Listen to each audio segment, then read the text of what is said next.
নমস্কার, শুরু করছি আজকের সংবাদ।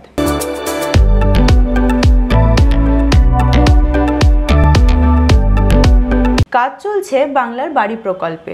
তৃতীয় দিনে উপভোক্তাদের নিয়ে সচেতনতা শিবির করা হলো পূর্ব বর্ধমান জেলার জামালপুরের জ্যোতিশ্রীরাম ও বেরুগ্রাম অঞ্চলে।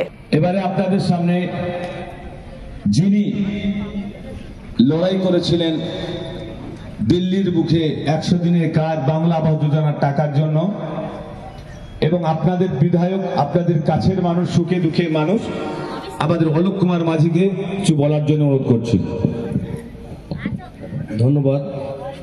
আমাদের সম্মানীয় সঞ্চালক তথা আমাদের পূর্তের কর্মাধ্যক্ষ বিশিষ্ট সমাজসেবী এই দুটি অঞ্চলে উপভোক্তাদের সচেতন করতে উপস্থিত ছিলেন বিধায়ক অলোক কুমার মাঝি, বিডিও পার্থ সারথী দে, পঞ্চায়েত সমিতির সভাপতি পূর্ণিমা মালিক, সহ সভাপতি ভূতনাথ মালিক, পূর্ত কর্মাধ্যক্ষ মেহমুদ খান সহ অঞ্চল প্রধান, উপপ্রধান সহ অন্যান্যরা। প্রত্যেক উপভোক্তাদের হাতে প্রশাসনের পক্ষ থেকে শুভেচ্ছা পত্র তুলে দেওয়া হয়। প্রত্যেককেই বলা হয় বাড়ি সকলকেই করতে হবে। বাড়ি করার জন্য কাউকে কোনো টাকা পয়সা দিতে তারা বারণ করেন। বাড়ির জন্য কেউ টাকা চাইলে সঙ্গে সঙ্গে প্রশাসনকে তা জানাতে বলা হয়। এই প্রসঙ্গে জামালপুর পঞ্চায়েত সমিতির পূর্ত কর্মাধ্যক্ষ মেহমুদ খান বলেন, আমরা তৃতীয় দিনও এই এলাকায় প্রকৃত উপভোক্তাদের বাংলার বাড়ি প্রকল্প বিষয়ে সচেতন করেছি। মুখ্যমন্ত্রী যে উদ্যোগ নিয়েছেন তাকে বাস্তবায়িত করার জন্য প্রশাসন সব রকম ভাবে সহযোগিতার হাত বাড়িয়ে দিয়েছে। কোন জায়গায় কি করলেন এবং কি বার্তা দিলেন?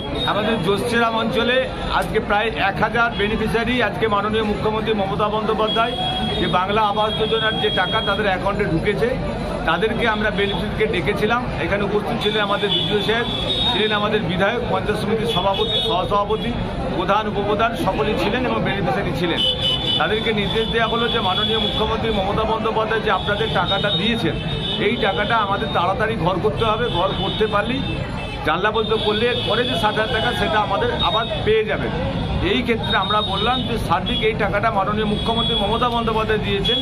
কেউ যদি কোনো টাকা চায় তার জন্য ডিএম এবং আমাদের এসডিও এবং বিডিও তাদেরকে অভিযোগ জানানোর জন্য বলা হয়েছে, এবং আমাদেরকে বলা হয়েছে আমরা যারা পঞ্চায়েত সমিতির সভাপতি এবং যারা দায়িত্বের মধ্যে আছি, আমাদের বিধায়ক থেকে শুরু করে সকলকেই, যদি কেউ টাকা চায় আমাদের অভিযোগ জানালে আমরা কিন্তু আইনগত ব্যবস্থা নেব। কারণ ঘরটা আপনাদের করার জন্য, কারণ এই ঘরটা আনার জন্য আমাদের কেন্দ্র সরকারের কাছে আমরা অনেকবার মাননীয় মুখ্যমন্ত্রী মমতা বন্দ্যোপাধ্যায় চেষ্টা করেছেন। 100 দিনের কাজ থেকে শুরু করে কোনো টাকা দেননি, বাংলাকে বঞ্চিত করেছে।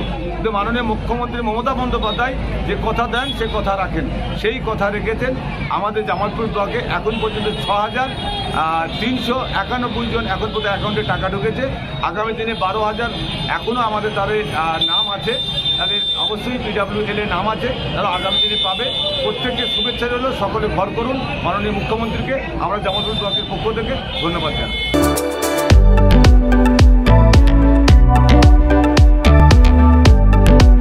আজকের সংবাদ এই পর্যন্তই। নমস্কার।